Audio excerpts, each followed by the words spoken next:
Hello everyone, welcome to official channel of Zenit academy. আমাদের দেশ তথা সমগ্র বিশ্ব এই সময় এক অতিমারির প্রকোপে জর্জরিত, যেখানে বহু মানুষ তাদের জীবিকা হারাচ্ছেন, ছাত্রছাত্রীরা তাদের আশা নতুনভাবে আর দেখতে পাচ্ছে না। সেই জায়গা থেকে দাঁড়িয়ে আমাদের এই জেনিত একাডেমির বেশ কিছু ছাত্রছাত্রী এই সময় সফলতার কিন্তু ছুঁতে পারছে। সেই জায়গা থেকে দাঁড়িয়ে আজ আমরা জেনিত একাডেমির এই ইউটিউব চ্যানেলে আমাদের এমন একজন ছাত্রীর সঙ্গে আমরা কথা বলবো, যে দীর্ঘদিনের অধ্যবসায়, তার পরিশ্রম এবং তার যে ডেডিকেশন পড়াশোনার প্রতি, সেইখানে দাঁড়িয়ে সে আজকে সাফল্যকে খুঁজে পেয়েছে। আজ আমাদের এই ইউটিউব চ্যানেলে আমরা আমাদের জেনিত একাডেমির এক কৃতি ছাত্রী তনুশ্রীর সাথে কথা বলবো। তনুশ্রী রিসেন্টলি ক্যালকাটা হাইকোর্টের যে লোয়ার ডিভিশন অ্যাসিস্ট্যান্ট পদটি আছে, সেই পদটির জন্য তার নামটি সে সেখানে আনতে পেরেছে এবং সেই সাফল্য সে পেয়েছে। এবার আমরা আজকে তার অধ্যবসায়, তার দীর্ঘদিনের পড়াশোনা, তার প্র্যাকটিস, সে কিভাবে নিজের স্ট্র্যাটেজি ঠিক করেছে, সে কিভাবে নিজেকে প্রত্যেকটা সময় আপগ্রেড করেছে এবং তার প্রত্যেকটা স্ট্র্যাটেজিকে সে কিভাবে সময় সময় কাজে লাগিয়েছে এবং এই অতিমারির প্রকোপ থাকা অবস্থাতেও সে কিন্তু নিজের সাফল্যকে কীভাবে ছুঁয়েছে, সেটাই আমরা আজকে তার মুখ থেকে জেনে নেব। তাহলে আসুন আজকে আমরা সবাই এই চ্যানেলের সঙ্গে যারা যুক্ত রয়েছে তারা দেখে নিই, এবং যে সমস্ত ছাত্রছাত্রীরা রয়েছে সেই সমস্ত ছাত্রছাত্রীরাও তাদের যে পরবর্তী প্রিপারেশন, তাদের এই সময় দাঁড়িয়ে তারা মোটিভেট হওয়ার জন্য বা তাদের যে যে কনফিডেন্সটা দরকার, সেটা তারা কতটা তনুশ্রীর থেকে পেতে পারে, সেটাই হচ্ছে আমাদের আজকের এই ইন্টারভিউটা নেওয়ার মুখ্য অবজেক্টিভ। তাহলে দেখে নিই আজকে আমরা, আসুন শুরু করি তনুশ্রীর সাথে আজকে আমাদের এই কথোপকথন। আমি পরিচয় করিয়ে দিই প্রথমেই। তনুশ্রী আমাদের জেনিত একাডেমির এক কৃতি ছাত্রী। তনুশ্রী, প্রথমেই আমি তোমাকে জিজ্ঞাসা করে নিই যে তুমি ঠিক কোন সাল থেকে পড়াশোনাটা স্টার্ট করলে? মূলত 2017-র মাঝামাঝি থেকে পড়াশোনা শুরু করি, প্রিপারেশন নেওয়া শুরু করি। আর 2018 থেকে বলা যায় যে একদম স্টেডি পড়াশোনা করা স্টার্ট করেছি। ঠিক ঠিক 2017 থেকে। তাহলে আচ্ছা, তাহলে তুমি যে চাকরিটা পেয়েছো রিসেন্টলি, সেটা হচ্ছে যে ক্যালকাটা হাইকোর্টের লোয়ার ডিভিশন অ্যাসিস্ট্যান্ট। আচ্ছা, এই যে পড়াশোনাটা তুমি করছিলে, এটা কি 2017 থেকে এই পরীক্ষাটার জন্যই পড়াশোনা করছিলে, নাকি অন্য কোনো একটা তোমার বিগার কোনো অবজেক্টিভ রয়েছে বা গোল রয়েছে, সেটার ফুলফিল করার জন্য তুমি সেটার দিকে এগোচ্ছ, তার মাঝখানে তুমি এটাকে কোয়ালিফাই করলে? মূলত আমি যখন পড়াশোনা শুরু করি তখন রাজ্য সরকারের বিভিন্ন চাকরির পরীক্ষাগুলোর জন্য আমি প্রস্তুতি নেওয়া শুরু করি এবং সেই সূত্রে এই চাকরির আমি ফর্ম ফিল আপ করেছিলাম। এবং আস্তে আস্তে যখন পড়াশোনা আরেকটু ভালোভাবে করা শুরু করলাম বলা যায়, সেই সময় সামনে একটা বড় লক্ষ্য রাখলে সহজে ছোট লক্ষ্যগুলোকে অ্যাচিভ করা যায় বলে আমি মনে করি। তো আমি রাজ্য সরকারের WBCS পরীক্ষাকে সামনে রেখে ওভারঅল একটা প্রস্তুতি নেওয়া শুরু করি। আচ্ছা, তাহলে তুমি WBCS পরীক্ষাকে সামনে রেখে তুমি তোমার প্রস্তুতি শুরু করেছিলে। আচ্ছা, তাহলে WBCS পরীক্ষা হচ্ছে আমাদের রাজ্যের সব সিভিল সার্ভিস পরীক্ষা, ঠিক আছে? তো সেটার জন্য মিনিমাম কিছু যোগ্যতা তো কোয়ালিফিকেশান আমাদের লাগে। তো সেই কোয়ালিফিকেশানের প্রশ্নেই যখন আসি, তখন আমি একটু জেনে নিই যে তোমার ব্যাকগ্রাউন্ড কী, তোমার কোয়ালিফিকেশান ব্যাকগ্রাউন্ডটা ঠিক কী, কোথা থেকে তুমি তোমার স্কুলিং করেছো বা কোথা থেকে তুমি তোমার গ্র্যাজুয়েশন কমপ্লিট করেছো, কিসের গ্র্যাজুয়েশন কমপ্লিট করেছো, দেন তারপরে তুমি কীভাবে স্টার্ট করবে, সেটা যদি একটু ছোট করে বলো আমাদেরকে। আমার গ্র্যাজুয়েশন ইংলিশ লিটারেচার নিয়ে, এবং তারপরে আমি মাস্টার ডিগ্রিও করেছি। এবং এই যে চাকরিটায় আমি সিলেক্টেড হয়েছি, সেটার কোয়ালিফিকেশন যদিও উচ্চ মাধ্যমিক পাস ছিল, কিন্তু WBCS এর যে কোয়ালিফিকেশন লাগে সেটা কিন্তু গ্র্যাজুয়েশন, মিনিমাম কোয়ালিফিকেশন যেটা লাগে। বাহ, আচ্ছা, তুমি তো এটা না বলার জায়গা নেই, এটা আমরা অনেকবার ধরেই বলছি যে তুমি জেনিত একাডেমির ছাত্রী। তো তুমি জেনিত একাডেমির সাথে কবে থেকে জড়িত হলে, ঠিক কোন সময়টা থেকে তুমি জেনিত একাডেমির সঙ্গে জড়িত হয়েছো, বা তোমার এই যে প্রিপারেশন নেওয়ার যে একটা 2017 থেকে তুমি বলছো, 2017 থেকে 2020, এই যে দীর্ঘ 3 বছরের যে একটা তোমার হার্ডওয়ার্ক, তোমার অধ্যবসায়, এই যে প্রিপারেশনটা তুমি নিচ্ছ, এটার কোন সময়টাতে জেনিত একাডেমির সঙ্গে তুমি ঠিক জড়িয়ে গেলে? আমি প্রথমেই যেটা বলছিলাম যে আমি 2017-এর মাঝামাঝি থেকে নিজে বাড়িতে পড়াশোনা, একটু বই কেনা, এগুলো শুরু করেছিলাম। কিন্তু স্টেডি পড়াশোনা যেটা বলছিলাম আমি, যে সেটা 2018 থেকে শুরু করি। 2018 থেকে তুমি 2017 থেকে তুমি ঠিকমতো স্ট্র্যাটেজিক্যালি পড়াশোনা স্টার্ট করো? প্রথমত আমার এই ধরনের বিষয়গুলোতে যথেষ্ট জ্ঞান ছিল না, আমি এটা স্বীকার করে নেব যে বিভিন্ন ধরনের যে পরীক্ষা হয় তার বিভিন্ন যে সিলেবাস আছে, সেখানে পরীক্ষায় প্রস্তুতি নিতে গেলে কি কি ভাবে আমাকে এগোতে হবে, এই ধরনের ব্যাপারগুলোতে আমার যথেষ্ট আইডিয়া ছিল না। এবং 2018 থেকে আমি জেনিতের সাথে যুক্ত হই এবং সেই থেকে ঠিকঠাকভাবে স্টেডি একটা স্ট্র্যাটেজিক ওয়েতে পড়াশোনা করছিলাম। আচ্ছা, তো তুমি 2018 থেকে বা 2017 শেষ দিক থেকে তুমি স্ট্র্যাটেজিক্যালি পড়াশোনা করছিলে, তুমি ঠিকঠাকভাবে পরীক্ষাগুলো দেওয়ার চেষ্টা করছো। তা এতদিন পর্যন্ত তুমি মোটামুটি কোন কোন পরীক্ষাগুলো দিয়েছো এবং সেই পরীক্ষাগুলোতে ফলাফল তোমার কিরকম হয়েছে যদি একটু বলো। বিভিন্ন রাজ্য সরকারের বেশ অনেকগুলো পরীক্ষারই প্রাথমিক স্তরে আমি উত্তীর্ণ হয়েছি, যেমন 2018-র WBCS, 2019-এর WBCS এবং 2020-র যে প্রিলিমস পরীক্ষা হয়েছে তাতে আমি উত্তীর্ণ হয়েছি।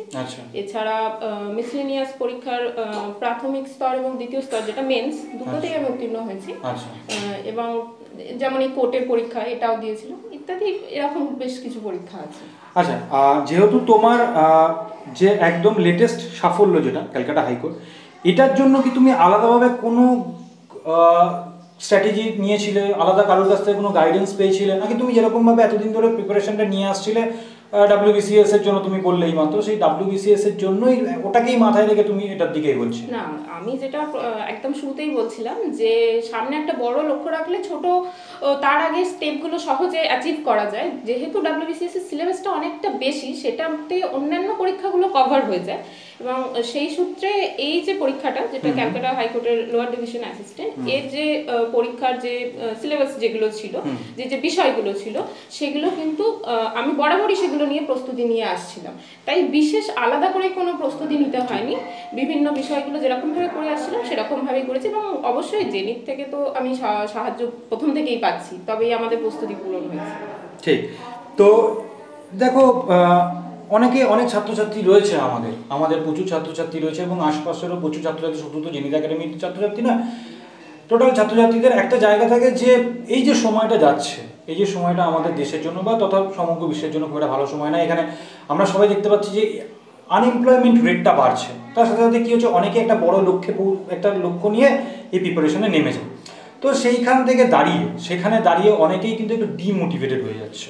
ঠিক, তারা মনে করছে যে আদৌ চাকরি পাবো কি না, কতটা পড়াশোনা করার পরে বা কম্পিটিশন কতটা হাই হচ্ছে, সেই সব জায়গা থেকে দাঁড়িয়ে কিন্তু মানুষজন একটু বোধহয় নিজেকে ডিমোটিভেট করে ফেলছে।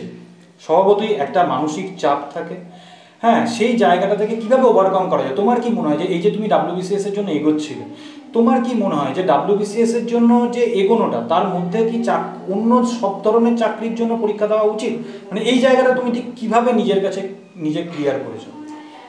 প্রথমত, একটা বড় পরীক্ষার জন্য যখন প্রস্তুতি নিচ্ছি, তার আগে পরীক্ষার ব্যাপারটার সাথে একটুখানি সহজ সরল করে নেওয়া আমার মনে হয় দরকারি। এবং যখন বিভিন্ন পরীক্ষায় বসছি, তখন প্রশ্ন সম্পর্কে একটা আইডিয়া তৈরি হচ্ছে এবং আমি পরীক্ষার যে একটা প্রেশার, যেটা অনেকের ক্ষেত্রে ক্রিয়েট হয়, সেটা কিন্তু সহজে হ্যান্ডেল করতে পারছি। এটা একটা মানে সুবিধা বিভিন্ন পরীক্ষাগুলোয় বসার জন্য। এবং তাতে আরেকটা সুবিধাও আছে, সেটা হচ্ছে যখন BCS আমরা জানি বছরে একবার হয়, কিন্তু অন্যান্য পরীক্ষাগুলো যখন সারা বছর আমি দিচ্ছি, তখন আমার প্রস্তুতিটা কিন্তু একটা স্টেডি ওয়েতে হচ্ছে। আমি কিন্তু কখনো জিনিসটাকে একটু হালকা করছি না, কারণ আমি জানি সামনে আমার আরো পরীক্ষা আছে। এটা একটা আমাকে সুবিধা করে দিয়েছে বিভিন্ন পরীক্ষাগুলো, আমি বলবো। আচ্ছা, তুমি কি সেন্ট্রাল গভর্নমেন্টের কোনো পরীক্ষা দিয়েছিলে? মানে সেখানে তোমার কি পরীক্ষা তুমি দিয়েছিলে বা সেখানে কি তোমার সাফল্য কোনোভাবে এসেছে, সেটা যদি তুমি একটু বলো। সেন্ট্রালের আমি CGL যেটা গ্র্যাজুয়েট লেভেল এবং CHSL যেটা হায়ার সেকেন্ডারি এবং MTS, তিনটা পরীক্ষায় কিন্তু আমি অ্যাটেন্ড করেছি। এবং যে CGL এর যেটা 2018 সালের, ওটার আমি 4th যে টিয়ার হয়েছে সেটা কোয়ালিফাই করেছি এবং ডিভির জন্য কল পেয়েছি আপাতত। এবং CHSL এর দুটো টিয়ার হয়েছে, ওই দুটো আমি ক্লিয়ার করেছি। এবং টাইপিং যেটা স্কিল টেস্ট আছে, ওটাতে আমি কল পেয়েছি। এবং MTS এরও রিসেন্টলি রেজাল্ট বেরিয়েছে, তো ওটারও আমি ডকুমেন্ট ভেরিফিকেশনের জন্য কল পেয়েছি। তাহলে তোমার CGL এর টিয়ার 4 তুমি অলরেডি দিয়ে ফেলেছো। তাহলে CGL এ তোমার রেজাল্ট কিরকম ছিল? CGL এর যেহেতু টিয়ার 1টা ওভারঅল একই ধরনের, কিন্তু টিয়ার 2তে ইংলিশ এবং ম্যাথ থাকে। এবং এখানে কিন্তু ম্যাথটা অ্যারিথমেটিকের সাথে সাথে অ্যাডভান্স লেভেল ম্যাথটা থাকে। কিন্তু এবার যেহেতু আমি স্টেট PSC পরীক্ষার জন্য মূলত প্রস্তুতি নিচ্ছিলাম, তো সেক্ষেত্রে মানে WBCS এর জন্য, হ্যাঁ, WBCS ওরিয়েন্টেড এক্সামগুলো দিচ্ছিলাম। কিন্তু সেই ক্ষেত্রে যেহেতু CGL এর যে ম্যাথগুলো আছে, ওই ম্যাথগুলো আমি সেইভাবে প্র্যাকটিস করা বা এই ধরনের যে ব্যাপারটা সেটা করা হয়ে ওঠেনি, তার জন্য ম্যাথে আমার মার্কসটা একটু কম হয়েছে। কিন্তু ইংলিশটা যেহেতু ওভারঅল প্রিপারেশনের মধ্যে পড়ছে, তো ওটার মার্কস আমার কিন্তু ঠিকঠাক ভালোই এসেছিল। তাও মোটামুটি কিরকম আসার কথা বা কিরকম এসেছিল তোমার? ইংলিশে নাম্বারটা ঠিকঠাক এসেছে, যেমন 200তে 196 এসেছে। আচ্ছা, 200তে 196, বাহ। কিন্তু ম্যাথের নাম্বারটা কম হয়েছে, যেহেতু আমার অ্যাডভান্স পার্টটা রেডি ঠিকভাবে ছিল না, যেহেতু প্রস্তুতির মধ্যে ওটা পড়ছে না আমার সেই।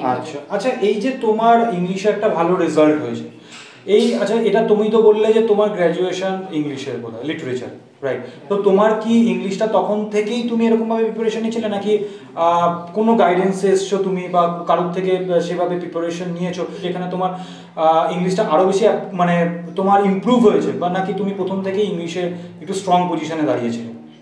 এখানে আমি একটা কথা বলবো, যেহেতু গ্র্যাজুয়েশনে বা আমি মাস্টার ডিগ্রি যেহেতু করেছি, তো ইংলিশ লিটারেচার আমার কাছে খুব একটা নতুন কিছু জিনিস না। কিন্তু লিটারেচার পড়ার সাথে সাথে এই ধরনের কম্পিটিটিভ এক্সামগুলোতে যে ধরনের কোয়েশ্চেন আসে, যেটা গ্রামার বেসড আর কি, সেক্ষেত্রে কিন্তু খুঁটিনাটি কিছু জায়গা থাকে যেগুলো হয়তো কমতি থেকে যেতে পারে। সেটার জন্য শিক্ষকদের সহায়তা দরকার, এবং সেখানে আমি কিন্তু জেনিতেরই শিক্ষক মহাশয়ের সহায়তা যথেষ্ট পেয়েছি গ্রামারটাকে আরো ভালোভাবে প্রস্তুত করার জন্য। ঠিক। আচ্ছা, এবার যে নেক্সট আমরা যেটা জানতে চাইবো তোমার কাছ থেকে, সেটা হচ্ছে যে দেখো সিলেবাস নিয়ে বা কি বই পড়বো, কীরকম ধরনের প্রিপারেশন নেব।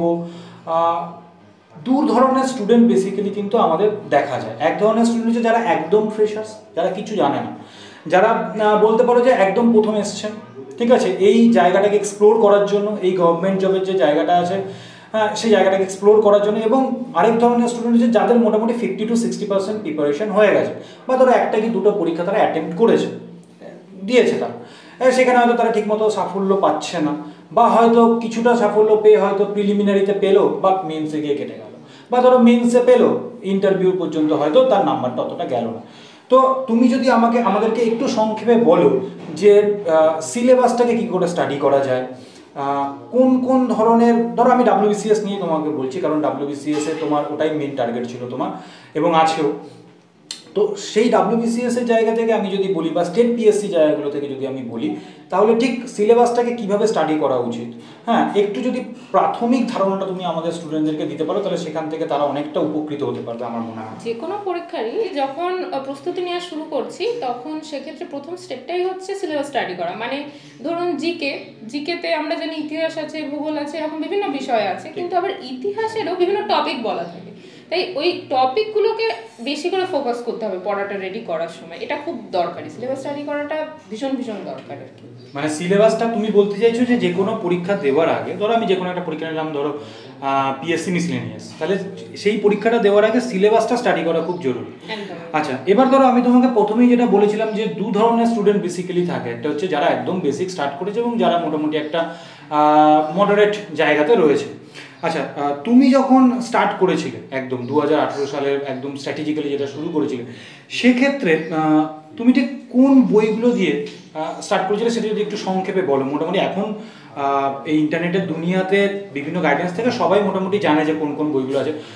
আমি জানতে চাইছি যে তুমি ঠিক যারা এই মুহূর্তে স্টার্ট করেছে তারা ঠিক কোন জায়গাটা থেকে স্টার্ট করবে, কোন বইগুলো দিয়ে স্টার্ট করলে তাদের ক্ষেত্রে অনেক তো ভীতি থাকে, কারণ সিলেবাসটা অনেকটা বড়, এটা একটা ভীতি কাজ করে। তো সে আমার মনে হয় যে কোন জায়গাটা থেকে তাদেরকে যদি বলে দেওয়া যায় যে কোনগুলো থেকে মোটামুটিভাবে তারা যদি প্রাথমিকভাবে স্টার্ট করতে পারে, তাহলে সেই জায়গাটা তাদের অনেকটা সহজ হয়ে যেতে পারে। না, এক্ষেত্রে যখন একটা এই ধরনের প্রস্তুতিটা অনেকটা বড় প্রস্তুতি, ঠিক আছে, তো প্রথমে একটা ওভারঅল আইডিয়া হওয়া দরকার যে আমি যে বিষয়গুলো পড়তে চলেছি সেখানে কি কি আছে। তো সেই ক্ষেত্রে যে কম্প্যাক্ট গাইড বই যেগুলো হয়, যেমন ধরুন আমি যেমন একটা বই ফলো করতাম, তরুণ গোয়ালের বইটা খুবই কম্প্যাক্ট একটা জিকে ব্যাপারে আইডিয়া দেয়। এই ধরনের কোনো একটা বই, আরিয়ান্তের যেমন বই আছে, এই ধরনের বইগুলোকে প্রথমে একটা ওভারঅল স্টাডি করাটা দরকার। তাহলে কি হচ্ছে যে বিভিন্ন যে জিকে গুলো আছে সেটার ব্যাপারে একটা আইডিয়া হবে, এবং তারপরে তো ডিপলি স্টাডি করা দরকার। সেক্ষেত্রে আরো গাইডেন্স দরকার, যেটা আমি যেহেতু 2018 থেকে জেনিতের সাথে যুক্ত হয়েছিলাম, সেক্ষেত্রে আরো ভালোভাবে আমি সহায়তা পেয়েছি, কিন্তু একটা ওভারঅল আইডিয়া থাকা দরকার, তবেই কিন্তু একটা জিনিসের ব্যাপারে ডিপলি আরও পড়া যেতে পারে। কারণ আমার যদি আইডিয়াই না থাকে ইতিহাসে কি কি আছে, তাহলে আমি একটা জিনিসের উপর শুধু জোর দিয়ে গেলাম, বাকি জিনিসগুলো দেখলামই না, সেটা কিন্তু কোনোভাবেই হেল্প করবে না। আচ্ছা, তুমি যে এই যে বললে যে কম্প্যাক্ট বইগুলো, ঠিক আছে, যেমন তরুণ গোয়েল বলো বা তোমার সিংঘানিয়া বলো, নিতিন সিংঘানিয়া বা আরিয়ান্তের যে কোনো ধরনের বই হতেই পারে, তো আমি বলতে চাইছি যে টেক্সট বই পড়াটা কি কতটা জরুরি, মানে এটার সাথে কি টেক্সট বইটা মাস্ট পড়তেই হবে নাকি এগুলো পড়লেই হবে? না, কখনোই শুধু একটা কম্প্যাক্ট গাইড বই তো সলিউশন হতে পারে না। টেক্সট বই পড়াটা ভীষণ দরকার। সেক্ষেত্রে কি হচ্ছে না, একদম একটা বেসিক জায়গা থেকে যে আইডিয়া সেটা আমাদের মধ্যে তৈরি হয়ে যায়। এক্ষেত্রে কি হয়, মনে রাখারও অনেক সহজ হয়ে যায়। যখন আমরা কোনো একটা জিনিসের ব্যাপারে একটু ডিটেলসে জানি, তখন কিন্তু আমাদের ওই জিনিসটা মুখস্থ করতে হয় না, তখন কিন্তু সহজে আমাদের জিনিসটা মনে থাকে। সেই ক্ষেত্রে কিন্তু টেক্সট বই পড়াটা খুব দরকারি। আমি শুধু বলছি যে যারা একদম প্রথম শুরু করছে, অনেক টেক্সট বই নিয়ে বসলে হয়তো তার পড়তে নাও ইচ্ছা হতে পারে, সেই ক্ষেত্রে একটা বই পড়ে একটা আন্দাজ করে নেওয়া যে তারপরে তার টেক্সট বইটা পড়তেই হবে, হ্যাঁ, সে স্ট্রেস করবে, দেন আরো গভীরে বইগুলো পড়লো। আচ্ছা, তো তোমার কথাবার্তা শুনে যেটা তনুশ্রী আমার মনে হলো, এতক্ষণ ধরে তুমি যে কথাগুলো বলে সেটা থেকে আমার মনে হলো যে একটা বড় পরীক্ষার জন্য যদি আমরা প্রিপারেশন নিতে শুরু করি, তাহলে তার সিলেবাসটা আমাকে হেল্প করবে ছোট ছোট পরীক্ষাগুলোকে কোয়ালিফাই করার জন্য। তুমি তো এভাবেই এগিয়েছো, কারণ তোমার WBCS ছিল, টার্গেট আছে এখনো, সেখান থেকে তুমি সেই জায়গাটা থেকে এগোতে এগোতে তুমি এখানে এসে পৌঁছেছো। তো দেখো, অনেক ছাত্রছাত্রীরা আমাদের কাছে এসে বলে যে স্যার আমরা কিভাবে স্টার্ট করবো, আমরা কি কোনো অ্যাসোসিয়েশনে যাব, আমরা কি কোনো ইনস্টিটিউশনে যাব, নাকি আমরা বাড়িতে বসে সেলফ স্টাডি করব? ঠিক আছে, তো তুমি প্রথমে 2017-তে নিজে শুরু করেছিলে, তারপরে 2018-তে তুমি একটা ইনস্টিটিউশনের সঙ্গে যোগ হলে। তো আমি বলছি যে এই দুটোর ডিফারেন্স তুমি খুব ভালো মতন করে জানো, তো তুমি যদি সেই জায়গাটাতে একটু আলোকপাত করো, যারা একদম নতুন স্টার্ট করছে তাদের খুব আমার মনে হয় সুবিধা হবে। নিশ্চয়ই, কিন্তু সেক্ষেত্রে তার আগে আমি একটা কথা বলবো যে আমরা হয়তো বলছি এভাবে যে সামনে একটা বড় পরীক্ষা রাখলে ছোট পরীক্ষাগুলো সহজে উতরানো যায়, কিন্তু এক্ষেত্রে আমি একটা কথা বলবো যে পরীক্ষাগুলো কিন্তু ছোট নয়। মানে হয়তো বড় পরীক্ষা যেটাকে বলছি তার সিলেবাসটা বড়, এবং ছোট পরীক্ষা যেটাকে বলছি তার সিলেবাসটা হয়তো আরেকটু ছোট, কনসাইজ হয়তো, সেই ক্ষেত্রে আমরা ছোট বলছি, কিন্তু এক্ষেত্রে কিন্তু কোনো চাকরিকে আমরা ছোট বলছি না। আর এক্ষেত্রে যে সুবিধাটা হয় যে প্রথমে হয়তো আমি যেমন বাড়িতে নিজে পড়াশোনা করা শুরু করেছি এবং বেশ খানিকটা এগিয়েওছি, কিন্তু একটা গাইডেন্স দরকার, যেটা আমি একদম শুরুর দিকে বলছিলাম যে আমার আইডিয়া ছিল না এই ক্ষেত্রে, যে বিভিন্ন যে পরীক্ষাগুলো হয় সেই পরীক্ষাগুলোর জন্য কিভাবে প্রস্তুতি নেওয়া দরকার, ঠিক কিভাবে এগোলে পড়াশোনাটা আরেকটু কম্প্যাক্ট হবে, সেই আইডিয়াটা আমার কিন্তু একদমই ছিল না। এবং আমি আমার আরও চেনা পরিচিত বন্ধু বান্ধবদের মধ্যেও কিন্তু এই সমস্যাটা দেখেছি যে আইডিয়াটা নেই যে কিভাবে একটা প্রস্তুতি নেবে এবং কোন জায়গাগুলোর ওপর ফোকাস করবে। তো সেক্ষেত্রে কিন্তু কোনো একটা অ্যাসোসিয়েশনের সাথে যোগ হওয়াটা জরুরি। যেমন আমি যখন জেনিতে সাথে যুক্ত হয়েছিলাম, তারপরে কিন্তু এই গাইডেন্সটা আমি পেয়েছি যে কিভাবে একটা পরীক্ষাকে কেন্দ্র করে না পড়ে বিভিন্ন যে পরীক্ষাগুলোর প্রস্তুতি নেওয়া এবং তাতে কি কি সুবিধা, এই জায়গাগুলোতে কিন্তু আমি এই জায়গাগুলো সম্পর্কে আমি আরও অবগত হয়েছি। তবে এখানে আরেকটা কথাও আমি বলবো যে কোনো অ্যাসোসিয়েশন বা ইনস্টিটিউশনের সঙ্গে যুক্ত হওয়াটাই কিন্তু মেন লক্ষ্য নয়। মেন লক্ষ্যটা হচ্ছে গাইডেন্স পাওয়া। এবং সেক্ষেত্রে যদি অনেক সময় হয় যে, যেমন আমি যেমন স্বীকার করে নিচ্ছি যে আমার যেমন সিজিএফে ইংলিশটা আমার যেহেতু বিষয় ছিল, আমার মার্কসটা ভালো এসেছে, কিন্তু আমার ম্যাথটা ঠিকঠাক ছিল না। তো সেক্ষেত্রে অনেকেরই এরকম সমস্যা থাকে, কারো ম্যাথটা হয়তো ভালো, তার জিকেটা ভালো নয় বা ইংলিশটা ভালো নয়, সেক্ষেত্রে কিন্তু সে কোনো ওই পার্টিকুলার সাবজেক্টের জন্য কোনো সহায়তা নিতে পারে যেখান থেকে তার কাছে অ্যাভেলেবেল, এবং এটা দরকার। কারণ সেই বিষয়টা যেহেতু কমজোরি, সেই বিষয়টাতে সে নিজে হয়তো একা সহজে কাজটা করে উঠতে পারবে না, সেক্ষেত্রে সে সেই বিষয়টার জন্য হয়তো কারোর থেকে একটু সহায়তা নিল। মানে তুমি যেটা বলতে চাইছো সেটা হচ্ছে যে ইনস্টিটিউশন বা অ্যাসোসিয়েশনে যোগ হওয়াটা বড় কথা না, বড় কথাটা হচ্ছে যে তোমার প্রপার গাইডেন্সটা, সেটা যে কোনো সোর্স হতে পারে, সেটা ইন্ডিভিজুয়াল সোর্স হতে পারে, সেটা কোনো ইনস্টিটিউশন হতে পারে, রাইট? আচ্ছা, তাহলে তুমি বলতে চাইছো যে ধরো যেরকম তুমি বললে যে তোমার ম্যাথটা একটু উইক ছিল সিজিএল এর টাইমে, তা তুমি কি বলতে চাইছো যে ম্যাথে ধরো কারোর একটু উইক আছে, তাহলে কি সে শুধু ম্যাথের প্রিপারেশনটা বা কারোর কাছ থেকে গাইডেন্স নিল, কারোর গাইডেন্সের প্রিপারেশন নিল, তাহলেই হয়ে যাবে? না না না না, একদমই নয়। অনেক ক্ষেত্রে যেটা হয়, যেমন আমার ক্ষেত্রে যেটা হয়েছে যে যেহেতু আমার ব্যাকগ্রাউন্ড ছিল, তো সেটা আমাকে হেল্প করেছে নিশ্চিতভাবে, কিন্তু এটা আবার ওভার কনফিডেন্স না হয়ে যায়। মানে আমার বিষয়টা অঙ্ক ছিল, তাই হয়তো আমি ভাবছি যে অঙ্কে সব পারবো এবং আমি শুধু ইংলিশটার উপর হয়তো জোর দিলাম, কিন্তু পরীক্ষাতে গিয়ে দেখা গেল যে একটা পার্টিকুলার স্টিপুলেটেড টাইমের মধ্যে আমাকে অনেকগুলো প্রশ্ন অ্যাটেম্প্ট করে আসতে হবে এবং সেটা সময়ের মধ্যে কমপ্লিট করার জন্য প্র্যাকটিস করাটা দরকার। তাই যার যেটা সাবজেক্ট স্ট্রং থাকুক, কিন্তু প্র্যাকটিসের মধ্যে ডেফিনেটলি থাকতে হবে, সেটাকে নিয়ে কিন্তু ওভার কনফিডেন্ট হয়ে গেলে মানে প্রত্যেকটা সাবজেক্টকে ইকুয়ালি কনসেন্ট্রেট করতে হবে, সমান গুরুত্ব দিতে হবে প্রতিটা সাবজেক্ট। আচ্ছা তনুশ্রী, এই মুহূর্তের বেশ কিছু স্টুডেন্টদের আরেকটা প্রশ্ন থাকে আমার কাছে এসে, বা আমাদের জেনিতে বেশ কিছু প্রশ্ন এরকম করে স্টুডেন্টরা, যে স্যার আমরা এই যে বিভিন্ন পরীক্ষার যে ল্যাঙ্গুয়েজ, মানে কোন ভাষায় প্রশ্নটা আসছে, বেসিক্যালি বাইল্যাঙ্গুয়েজই থাকে, কিন্তু অনেক জায়গায় যেমন তোমার বোধহয় ক্যালকাটা হাইকোর্টের সমস্ত ইংলিশে ছিল, রাইট? তো অনেকের এই প্রবলেমটা থাকে যে ইংলিশের ক্ষেত্রে যে আমি প্রশ্ন বুঝতে পারছি, ঠিক আছে, যে আমি ধরো অনেকে আসছে যে এখানে এসে হয়তো বাংলায় নয় ইংলিশে ম্যাথ করতে হচ্ছে, যেমন মেন্সে ম্যাথই থাকে, ইংলিশেই থাকে সমস্ত কিছু, তো সেক্ষেত্রে তারা হয়তো প্রশ্নটা বুঝতে পারছে না। এটা প্রাইমারি স্টেজেই প্রবলেমটা হতে পারে, যারা মডারেট স্টেজে আছে বা অ্যাডভান্স স্টেজে আছে তাদের বোধহয় এই প্রবলেমটা হবে না, কিন্তু যারা প্রাইমারি স্টেজে আছে তাদের অনেকের এই প্রবলেমটা হচ্ছে।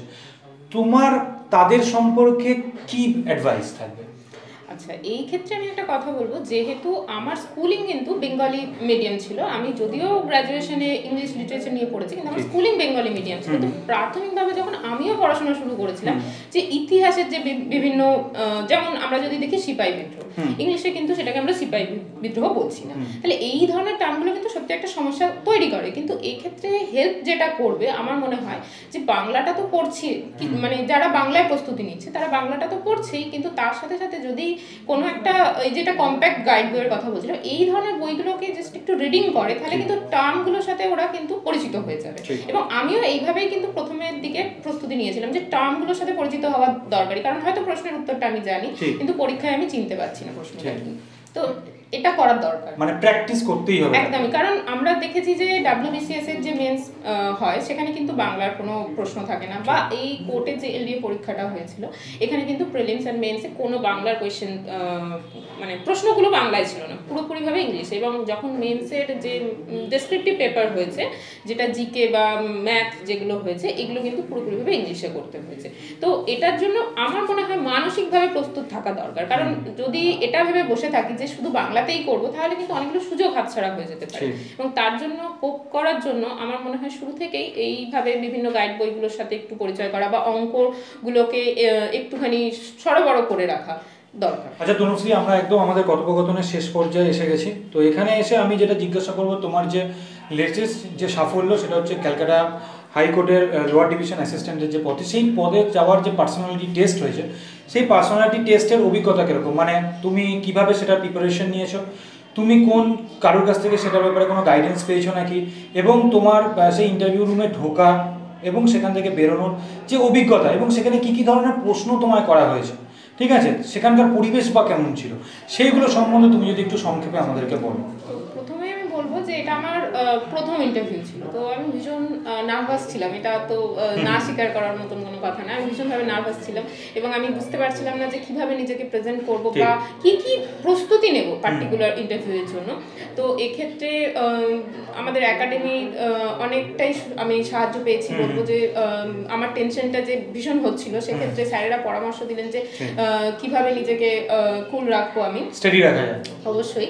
এবং এটাতে টেনশন হতেই পারে, প্রথম ইন্টারভিউ টেনশন হতেই পারে, যতক্ষণ না দরজা দিয়ে ঢুকছি ততক্ষণ ভীষণ টেনশন হচ্ছিল, যেহেতু আমার একদম প্রথমের দিকেই নাম ছিল, 2 নম্বরে নাম ছিল, তো প্রথম জন যখন গেছিল তো আমি ভীষণ একটা চাপা টেনশন নিয়ে বলেছিলাম যে এইবারে ডাকবে। এবং ইন্টারভিউ রুমে ঢুকে পর্যন্ত আমি একটু নার্ভাস ছিলাম, কিন্তু যখন ওনারা প্রশ্ন করা শুরু করলেন আস্তে আস্তে কিন্তু নার্ভাসনেসটা আমার চলে গেল এবং কথোপকথন কিন্তু ভালোভাবেই হয়েছে। আচ্ছা, কিরকম ধরনের প্রশ্ন ওনারা করলেন, মানে সেটা কি তোমার একাডেমিক থেকে এসছে নাকি তুমি যে বিষয়ে পড়াশোনা করছো এই মুহূর্তে যে গভর্নমেন্ট জবের যে জায়গাগুলো, মানে জিএস পেপারগুলো থেকে, বা তোমার কারেন্ট অ্যাফেয়ার্স থেকে, বা কী ধরনের প্রশ্ন তোমায় অ্যাকচুয়ালি করা হয়েছিল?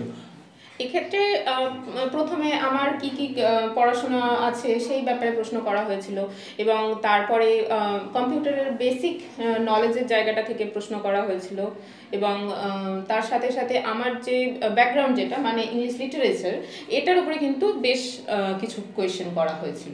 যেরকম তুমি যদি দুই একটা আমাদেরকে উদাহরণ দাও যে কিরকম টাইপের কোশ্চেন। যেমন মাস্টার ডিগ্রি যেহেতু আমার কোয়ালিফিকেশন ছিল, তো এক্ষেত্রে তার সিলেবাস এবং সিলেবাসে কি কি ড্রামা ছিল সেই ড্রামাগুলো থেকে কোয়েশ্চেন করা হয়েছিল, যে এই ড্রামাতে বিশেষ কোনো ক্যারেক্টার ছিল কিনা, কোনো তার কোনো স্পিচ আছে নাকি, এই ধরনের প্রশ্ন, মানে যার যেটা বিষয় সেই বিষয়টা আর কি প্রস্তুত রাখতে হবে কিছুটা। আচ্ছা, এই ইন্টারভিউর মধ্যে মানে তোমার কখনো কি মনে হয় যে এই কোশ্চেনটা বেশ ট্রিকি কোশ্চেন?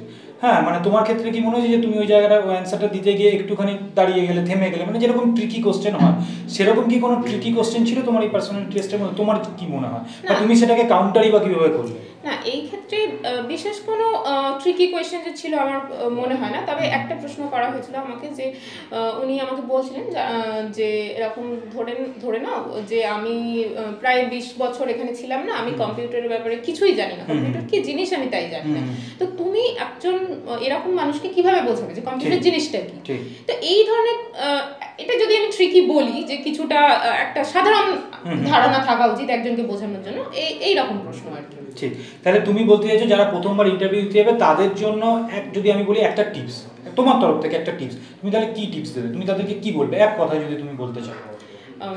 প্রথমত হচ্ছে যে নার্ভাসনেস লাগবে, নার্ভাসনেস হওয়াটা স্বাভাবিক ব্যাপার, সেটাতে এত ভয় পাওয়ার কিছু নেই। আমি ভীষণ নার্ভাস ছিলাম, এবং এর সাথে সাথে আমি বলবো যে মেন্টালি এটা ভেবে রাখা উচিত যে ইন্টারভিউ যখন দিতে যাব অনেস্ট থাকবো, মানে অ্যাটলিস্ট আমি নিজেকে এইভাবে তৈরি রেখেছিলাম যে আমি কিন্তু একদম অনেস্টলি নিজেকে প্রেজেন্ট করবো, আমি সেটাই করেছি, এবং আমার মনে হয় এটাতে মার্কসটা ভ্যারি করে, এবং এটা আমার মনে হচ্ছে যে যারা প্রস্তুতি নিচ্ছে এই মুহূর্তে অনেস্ট থাকাটা ভালো। তোমার মার্কস কিরকম ছিল ইন্টারভিউতে?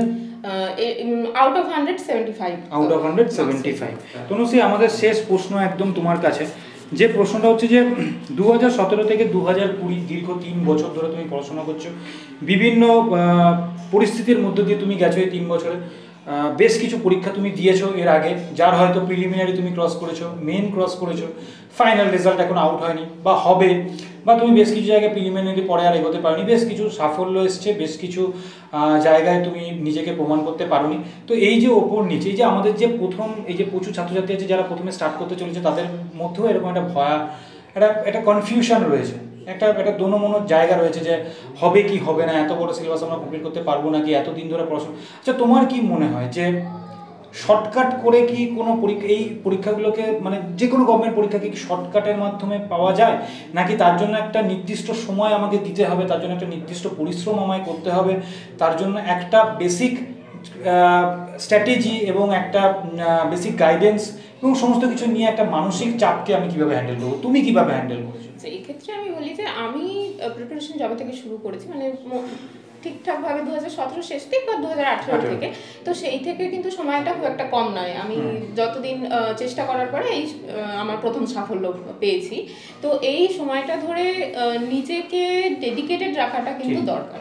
মানে এটা ভাবলে হবে না যে আমি জাস্ট কয়েক মাস পড়বো, মানে আজকে পড়াশোনা শুরু করলাম, সামনে হয়তো 1-2 মাস পরে পরীক্ষা আছে, এই পরীক্ষাটার জন্য 2 মাস প্রস্তুতি নিলাম, ব্যাস তারপরে আর কিছু করলাম না। না, এটা করলে হবে না। অন্তত 1 থেকে 1.5 বছর সময় রাখতে হবে, যেটা পুরোপুরিভাবে ফুললি ডেডিকেট করতে হবে যে আমি একটা প্রস্তুতি নিচ্ছি। যেমন আমরা স্কুল বা কলেজে পড়ার সময় কি করি না, সারা বছর ধরে আমরা পড়াশোনা করি এবং তারপরে পরীক্ষার কথা ভাবি। তখন সারা বছর প্রস্তুতি নেওয়ার সময় আমরা কিন্তু ভাবি না যে পরীক্ষায় কি হবে। তো এটাও সেই রকমই একটা প্রসেস, যেখানে সারা বছর পড়তে হবে, একটা বছর অন্তত পক্ষে প্রস্তুতি নিতে হবে, এবং তারপরে পরীক্ষায় হতে পারে যে সাফল্য এলো না। প্রাথমিকভাবে যখন আমি অনেক পরীক্ষায় বসেছি এবং প্রথম দিকে যখন পরীক্ষাগুলো দিয়েছি, আমি কিন্তু প্রথম স্তরেই পাশ করতে পারিনি। এই ক্ষেত্রে কিন্তু নিজেকে মোটিভেটেড রাখতে হবে, সেলফ মোটিভেটেড হতে হবে কিছু ক্ষেত্রে, যে না, আমি যখন একটা লক্ষ্য স্থির করেছি তাহলে এই লক্ষ্যটাকে এত সহজে ছেড়ে দিলে হবে না। আচ্ছা, আমাদের এই যে কোভিড-19 প্যান্ডামিকের সময়, এই সময় দাঁড়িয়ে প্রচুর ছাত্রছাত্রীর মনে হচ্ছে যে পরবর্তীকালে কি হবে কি না হবে। তোমার কি মনে হয় যে কোভিড-19 এর সিচুয়েশনসে দাঁড়িয়ে এখনকার ছাত্রছাত্রীরা তাদের নিজেদেরকে কিভাবে মানসিকভাবে প্রস্তুত করতে পারে? না, এক্ষেত্রে একটা কথা বলবো যে হয়তো কোভিড-19 জন্য পরীক্ষা অনেক ডিলে হয়েছে এবং রেজাল্ট আউট হতেও অনেক ডিলে হচ্ছে, কিন্তু ডিলে হচ্ছে মানে এই নয় যে পরীক্ষা আর হবে না। পরীক্ষা হবে এবং পরীক্ষা যখন হবে তখন কিন্তু পরপর হতে থাকবে পরীক্ষা, এবং তখন কিন্তু নতুন করে প্রস্তুতি শুরু করলে আর কোনো লাভ হবে না।